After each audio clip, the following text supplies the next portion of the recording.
Okay. Yes. I thought I would begin my talk today with a quote. In the varied topography of professional practice, there is a high, hard ground overlooking a swamp. On the high ground, manageable problems lend themselves to solutions through the use of research-based theory and technique. In the swampy lowlands, problems are messy and confusing and incapable of technical solution. In the swamp lie the problems of greatest human concern. So I lead a team of qualitative researchers, and as Monica said, I'm working with colleagues in the AI Multiply Consortium within this wider programme. And I've been asked to introduce you to ethnography. So my start point today is that I'm assuming that this may be a new, or at least a relatively unfamiliar territory to many of you. So if you are an expert, then my apologies, because I may well cover some quite familiar ground. And I also want to be clear that I'm not an expert in artificial intelligence. And perhaps one of the questions that I wonder about is whether, how, and to what extent AI might be capable of addressing some of the problems of greatest human concern. And that's probably a pertinent question for this audience. As a GP, this quote certainly resonates with me. I often meet patients whose suffering seems unmeasurable and unmanageable, and where solutions seem elusive. Many of the symptoms that patients present to us within primary care do not lend themselves readily to diagnoses or disease labels at all. And efforts to assign such labels might actually be unhelpful. On the other hand, we have people with long lists of medical diagnoses and accompanying long lists of medications, and this can often seem similarly puzzling. So the biomedical model, with its rather neat disease categories that inform our guidelines and the way that our health system is organised, often seems wholly inadequate for the task in hand. So in the quote I shared with you, Schoen draws attention to the kind of messy realities of professional practice. And it is that kind of messiness that ethnography concerns itself with. And so what I'll do today is just share some examples with you of how it can contribute evidence to inform our response to multimorbidity. And multimorbidity, which I'm sure you're all very familiar with, is usually understood as the coexistence of multiple long-term conditions. And we'll come back to that a bit later. So what is ethnography? So the word ethnography derives from two Greek terms, ethnos meaning people and grapho to write. So literally it means writing culture. Quite confusingly, the term ethnography is used to refer both to the process of conducting this kind of research, but also to the product that the written report is called an ethnography too. There are no clearly set out methods or protocols for conducting an ethnography. Rather, it's a form of what's called idiographic inquiry. It's based on direct observations and first-hand experience on the ground. And by idiographic, Tim Ingold, who came up with this, is referring to the aim to document the particular lives of people based on direct observation. And that stands in contrast to efforts to arrive at general propositions. So ethnography is typically small scale, and it's based in everyday settings. It seeks to reveal aspects of culture and practice. So that includes things like beliefs, assumptions, perspectives, ways of doing things, ways of saying things that participants, the ones we're observing, may not be readily able to articulate. Or these things may be held outside of people's conscious awareness. So it's all about meaning-making, actions and explanations. Ethnography creates what anthropologist Clifford Geertz referred to as thick description. However, it is important to note that it's not just description. which is a critique that is sometimes levied at it, because it involves analysis and it involves interpretation, and we draw on social theory to inform that process of analysis. Ethnographers often draw on multiple methods, and I will introduce some examples later from our own work. And the final point on this particular slide is that ethnographers explore the productive tension between what are called emic and etic perspectives, or in other words, inside and outside perspectives, or the tension between what seems familiar and what seems strange. So in summary, ethnographers are curious to shed light quite simply on what is happening here, or what is being accomplished. The researcher is the research instrument and is part of the action. Subjective understandings, interpretation, and meaning making are the things that are given prominence. And in contrast to some research traditions, and perhaps ones that you may be more familiar with, subjectivity is a key strength of ethnographic approaches and is not something to eliminate. So the output seeks to make the phenomenon that's under investigation visible in new ways, or to generate some new concepts to think with. And these are the transferable insights that can have relevance and usefulness beyond the immediate context of the research. William Blake captures a sense of these different ways of looking in his poem, To See a World in a Grain of Sand. So the image on the right here is what sand looks like under a microscope. Close attention to the small details of practice can open up a new space for interpretation and for theorising. Mary Dixon Woods, who's now the director of This Institute in Cambridge, said over 10 years ago that the obvious potential for ethnographic approaches to make a contribution to the study of safety and quality in healthcare has been underexploited. Ethnography is especially good at probing into areas where measurement is not easy, where the issues are sensitive and multifaceted, and where it is important to get at the tacit, not the already evident. The rise of technologies such as artificial intelligence in health and healthcare open up new avenues for ethnography, such as how are algorithms and tools developed and understood, and what happens when these are deployed in clinical practice.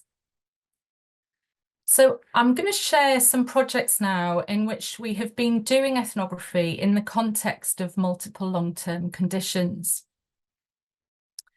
First, Apollo MM. This is a recently completed study funded by the NIHR, which I conducted with my colleague Nina Fudge. Polypharmacy refers, as I'm sure you're aware, to the use of multiple medicines by one person and is on the rise. And although it's sometimes necessary, it can be harmful. And the potential for harm increases with age, and it increases with the number of medicines prescribed. Our Chief Scientific Officer, Chris Whitty, stated in his recent 2023 annual report, improving quality of life in older age sometimes means less medicine, not more. In this editorial, we identified polypharmacy as a wicked problem. The growing older population with multiple conditions is only a small part of this picture, which includes things like issues of health policy, marketisation of health, difficulties accessing non-drug approaches, the interventions of big pharma, unrealistic expectations of medicines, and decreasing societal tolerance of risk, and that is just to name a few. Polypharmacy emerges quite insidiously within a complex system of interconnected people, practices, norms, and conditions. And in common with other wicked problems, polypharmacy is difficult to define, it's difficult to locate, and it's difficult to act on. It's also difficult to work out how to narrow the gap between what is and what ought to be. For example, the boundary between what we might call appropriate polypharmacy and problematic polypharmacy is really quite fuzzy. In this study, Apollo MM, we had 2 research clusters involving 3 general practices, 4 community pharmacies, and 24 patients, all of whom used the services of these particular care providers. We focused on patients who were aged 65 or more and prescribed 10 or more items of medication.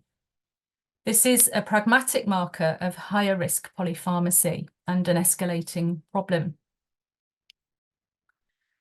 Our methods included ethnographic observations in clinical and non-clinical spaces of GP surgeries and community pharmacies, biographical interviews with patients in which we invited them to tell their story of their lives with their medicines, semi-structured interviews with patients and professionals. We did regular follow-up calls and home visits with patients for up to 2 years, which included accompanying them to some of their health appointments. And we used cultural probes, which involved patients depicting their lives with their medicines in different ways, not relying so much on verbal accounting. So such as photographs, drawings, body maps, and something we called a wishful thinking exercise, in which we invited them to imagine some conversations they would like to have. So more speculative exercise. We also video recorded 18 consultations between clinicians and the patients in our study, and I'll come back to that. So we've published several papers, and I thought I'd just highlight a couple of examples. So in this paper, we focus on all the work that patients and carers do to organise their medicines and integrate them into their lives. This is the broad social context in which patients do most of their decision-making about their medicines, and not in the clinic, as is often assumed. So our patient participants created and sustained really quite elaborate strategies and medicines routines, often collaborating with others to do that. Now, given they were on 10 to 30 different items of medicine, it's not terribly surprising that these needed organising.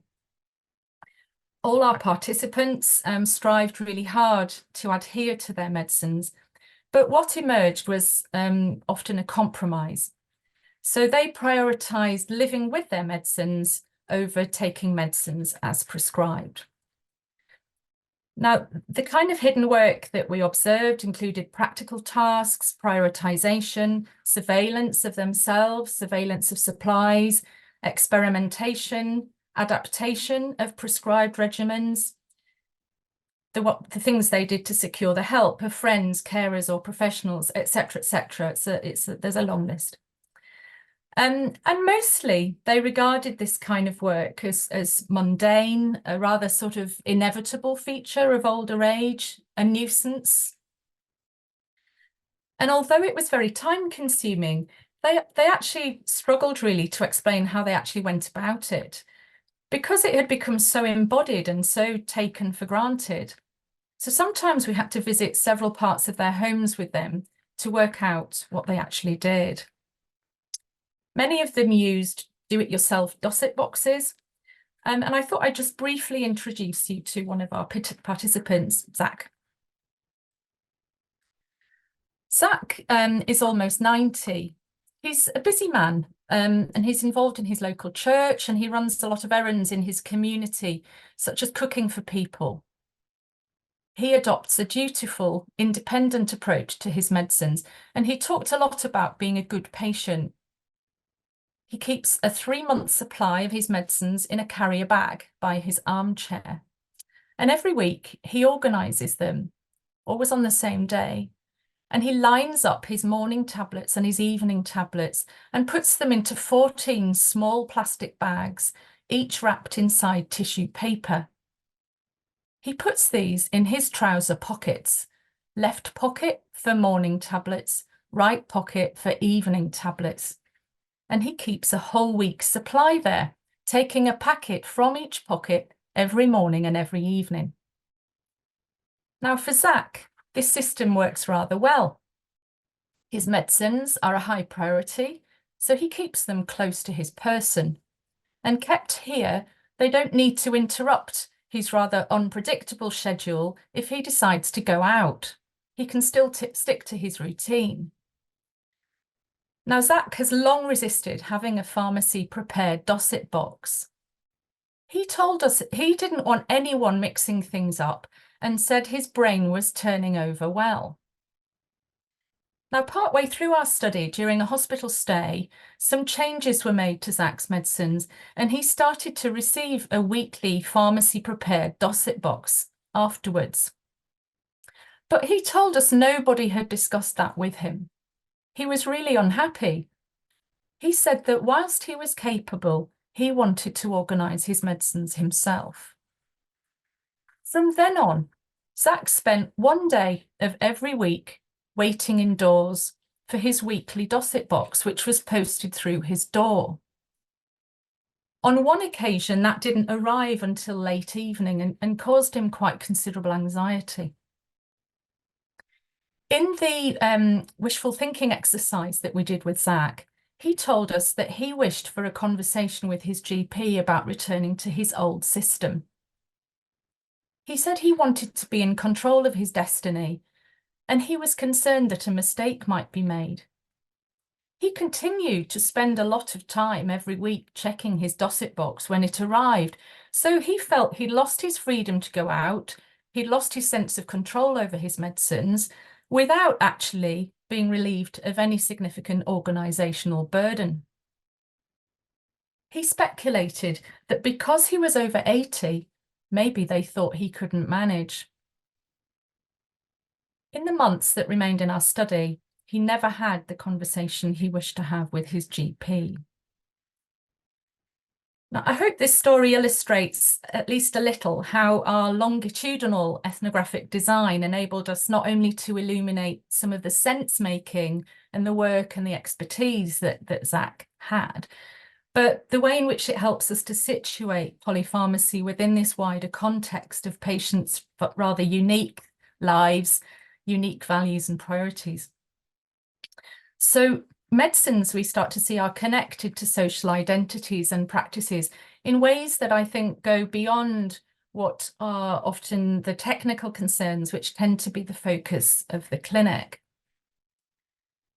So we hope that this paper offers some insights for clinicians on some of the consequences of their prescribing and prescribing decisions that may be really quite hidden from view.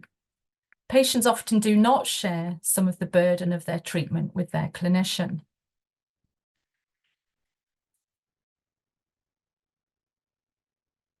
So the next one we'll have a look at is this paper on what we call the polypharmacy paradox. Now, general practitioners and clinical pharmacists who are working in primary care are often regarded as very well placed to tackle polypharmacy by the virtue of being generalists and focused on whole person care. In this paper, we look at how clinicians can become caught within a polypharmacy paradox, juggling not only many medicines, but having to navigate quite competing professional obligations. Clinicians have been incentivised through initiatives like the Quality and Outcomes Framework to manage disease and disease risk according to a single disease model.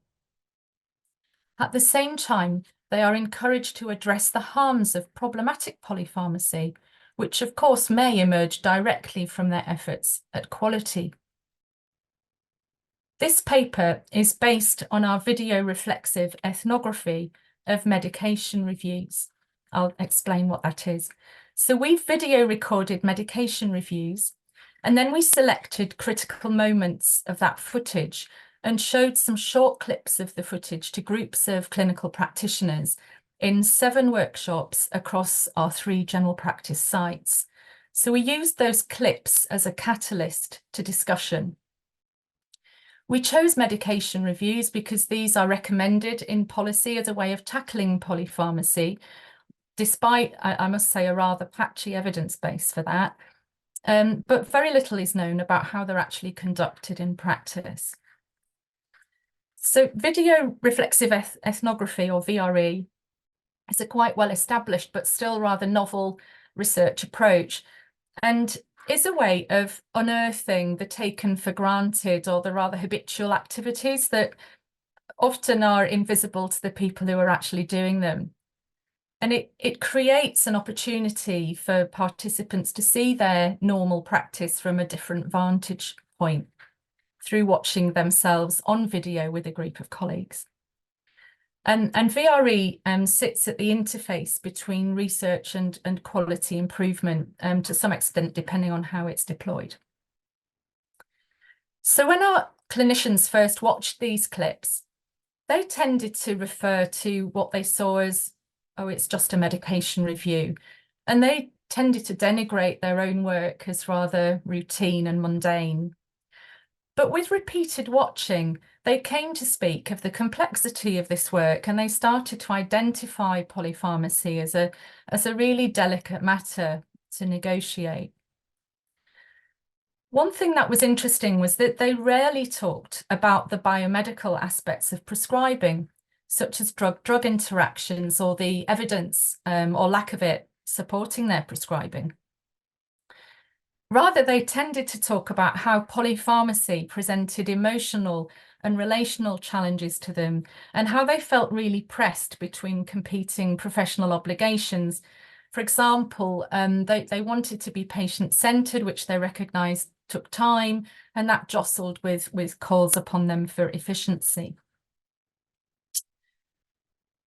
Participants, through engaging in this kind of process with us, they reconceptualized the medication review as not a one-off activity, but as an ongoing process.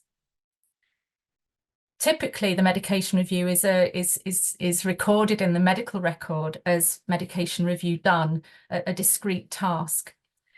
But they recognised that for polypharmacy reviews to be in any way meaningful, they had to stretch over several consultations, and therefore the process of medication review didn't have a clear beginning or a clear end. We also found that it was really difficult for clinicians and indeed patients patients in particular, in fact, to disentangle the medication review from their wider health concerns. And this may suggest that policy efforts to isolate out medication reviews, it's certainly in this particular group of patients, might be very difficult to achieve. The process of VRE also led us to conclude that responsible decision-making, when it's under such conditions of such high complexity and uncertainty, and in fact often minimal evidence, depends very crucially on the emotional quality or the affective quality of the clinician-patient relationship. The workshops also gave us some cause for optimism that clinicians are indeed both willing and capable of rising to this challenge, using the resources that are actually already available to them within the therapeutic encounter, that is, dialogue. However, ensuring success is likely to require both continuity of care and professional opportunities for reflexive peer-to-peer support, which of course is something that the VRE process is offering. To that end, it's an intervention. I thought I'd mention a couple of other non-academic outputs or not publication outputs from our research. So this is the first one. We've created a suite of e-learning materials through the Royal College of GPs on multimorbidity and polypharmacy. There are 2 short videos and 3 more substantial e-learning modules. This is a web resource for clinicians, but is available freely to anybody, and it encourages them to think differently about polypharmacy. conventional biomedical ways of thinking about it are unlikely to be adequate. We then went on to work with Alison Thompson, who is a design researcher from QMUL, and with members of the Peninsula Public Engagement Group in a process of co-design to create this resource, which is called Let's Talk Differently About Medicines. This is a collection of 7 illustrated fictional stories. The characters' names and the stories are fictional, but they're very grounded and inspired by our encounters with our research participants and the findings of our study. So this is the web version, and there's an audible version on there as well. And this is a collection of illustrated booklets. Each story is accompanied by 4 or 5 discussion points, the idea being that it's through discussion that new points of conversation can arise. So we hope that these will spark some different kinds of conversation. I'd like to tell you now about a project that my PhD student, Eske van Blarikom, has conducted. She's just submitted her thesis, and this is work that's been funded through the NIHR, through the North Thames Arc, with some additional financial support from a Courier's Millennium Bursary. Eske's a medical anthropologist. She has conducted an ethnographic study of the experiences of working age adults with multiple long-term conditions.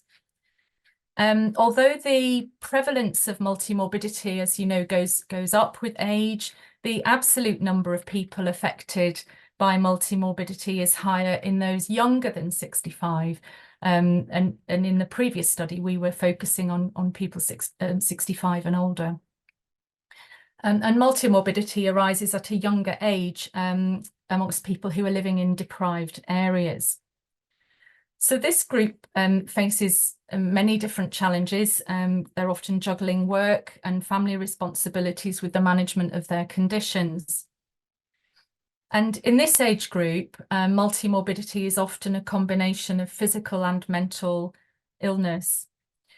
So Eske's work has been on Eske's research focus has been on all the work that people do to navigate healthcare services and the workplace and the bureaucracies of things like the benefit system, as well as self-management, including things like polypharmacy. Together, we published a critical review of the literature on multimorbidity, in which we traced the emergence of the concept of multimorbidity as a matter of concern within healthcare and healthcare research. There's no agreed definition for multimorbidity, as I'm sure you're more than aware. It is in fact a rather elusive concept. Now, there have already been several reviews of multimorbidity, and they draw a similar conclusion. I put conclusion in quotes, really, which is to suggest that conclusions cannot be drawn unless the term multimorbidity is more clearly defined. So there's quite a lot of focus at present on trying to address this definitional problem by, for example, identifying which conditions to include in the definition, or by identifying clusters of conditions, which is obviously really relevant to a lot of the audience here. What this focus on identifying clusters or securing this more accurate definition might enable for patients who are living now with multimorbidity is clearly an important question, and this is sometimes rather more opaque, probably something that you are all busy working at. In this review, we consider what kind of problem multimorbidity is and whose problem it is. Eske traced the unfolding storyline of multimorbidity studies as our main unit of analysis across public health, primary care, and social science research. And in this paper, we consider the problem of definition in some detail. For example, disease categories are themselves not stable over time. There are shifts in diagnostic thresholds historically, and conditions which were once seen as a normal part of the process of aging, not conditions, you could say, have been brought into the realm of medicine. So in this paper, we suggest that the conceptual strength of multimorbidity resides precisely in its resistance to being easily pinned down. Since it is this characteristic that takes our attention away from specific body parts or organs and directs our attention to how the body operates as a whole. So we've proposed a novel understanding of multimorbidity, not as something that exists as a unified phenomenon inside the bodies of people, but as an experience that manifests through the discrepancy between medical policy and life as lived, brought to the fore by people's attempts to bridge fissured care systems. ESCA interviewed 11 participants twice, also adopting a biographical approach in interviews that lasted between 60 and 220 minutes. These were very detailed interviews. Participants were aged between 18 and 55, and all had at least one physical and one mental long-term health condition. All of them lived in a socially disadvantaged London borough. She then conducted ongoing ethnographic observations with 4 women, 3 of whom belonged to ethnically minoritized groups, and she followed them for up to 8 months. She saw them at home and in the community, and she observed several healthcare appointments.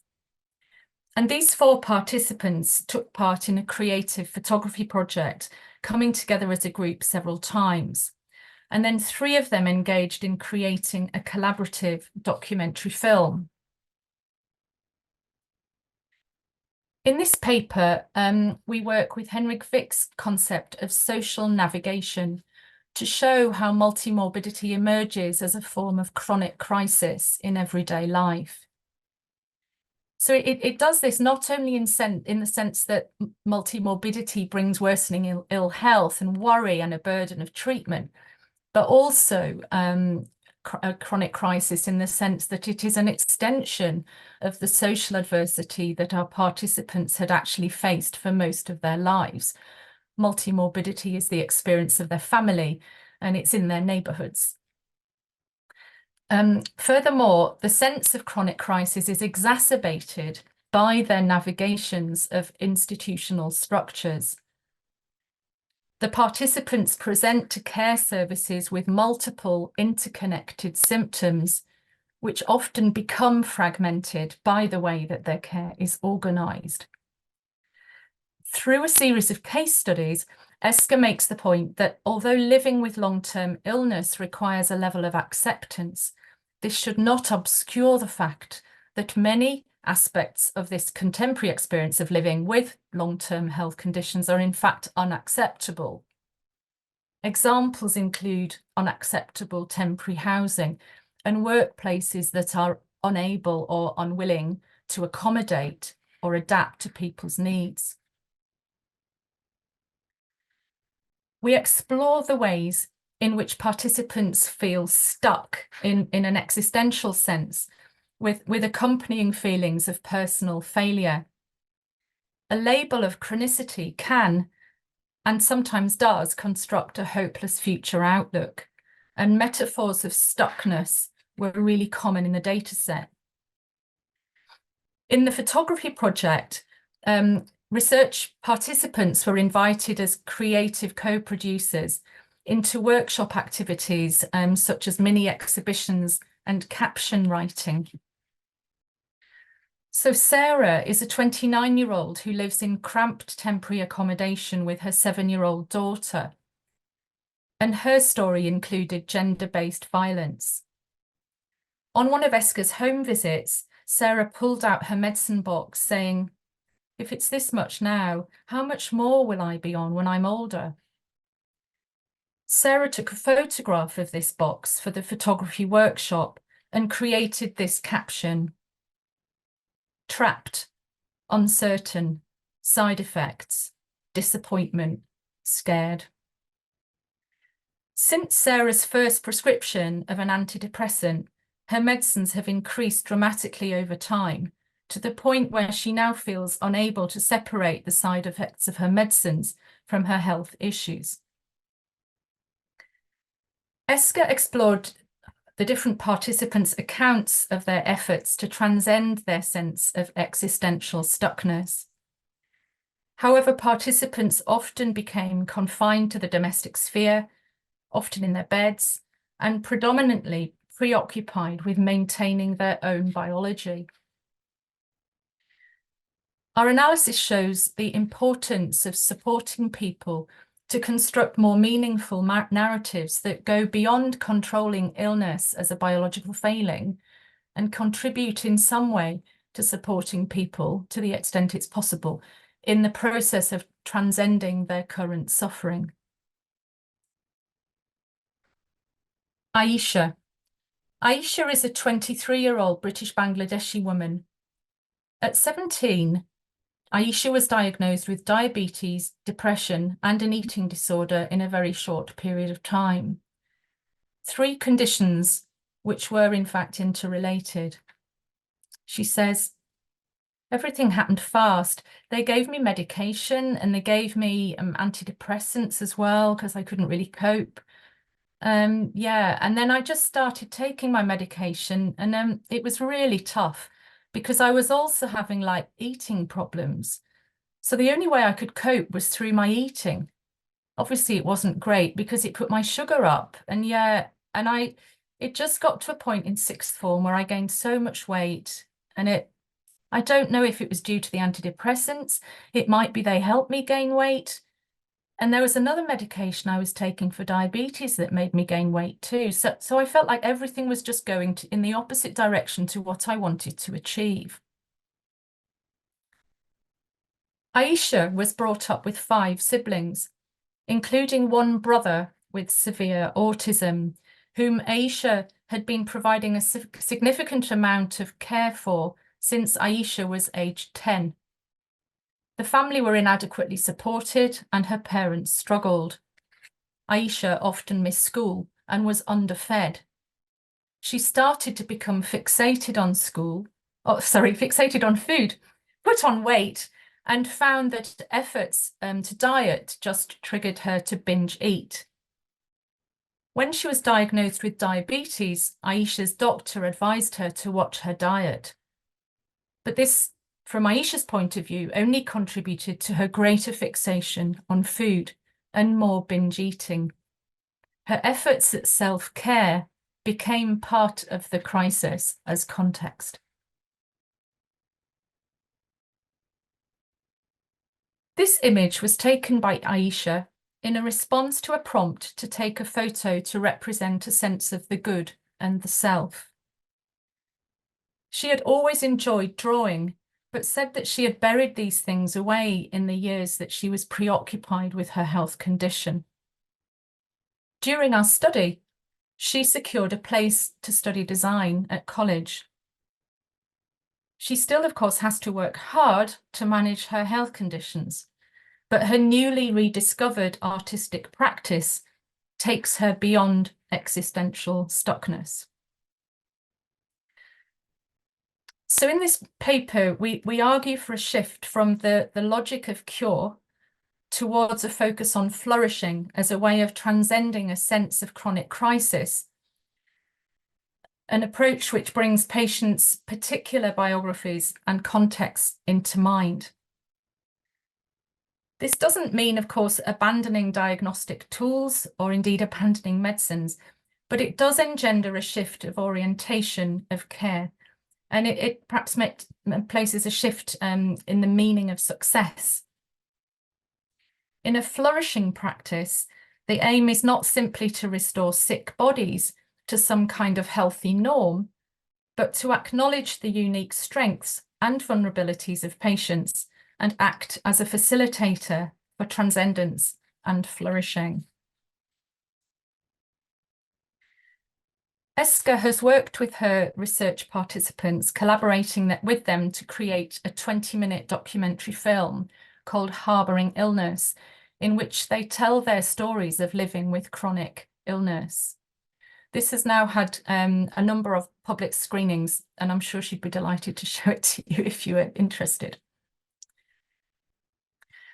I'm only going to mention very briefly AI Multiply, the ongoing research that I'm involved in with my colleagues at QM, Duncan Reynolds and Meg Clinch. AI Multiply is one of the large consortia, or a large consortium, not quite sure how to say that, a large consortium that brings together the collective expertise of patients, clinicians, researchers, and artificial intelligence to improve the care of people who live with many health conditions and medicines. So this project has an ethnography work package, which is devoted to studying how clinicians, data scientists, and patients work collaboratively in this process. So this recognises that conducting research is itself a kind of social practice. AI in health is obviously a new and quite rapidly evolving area. So this kind of collaboration is also novel, and there are things to be learned from how it's done.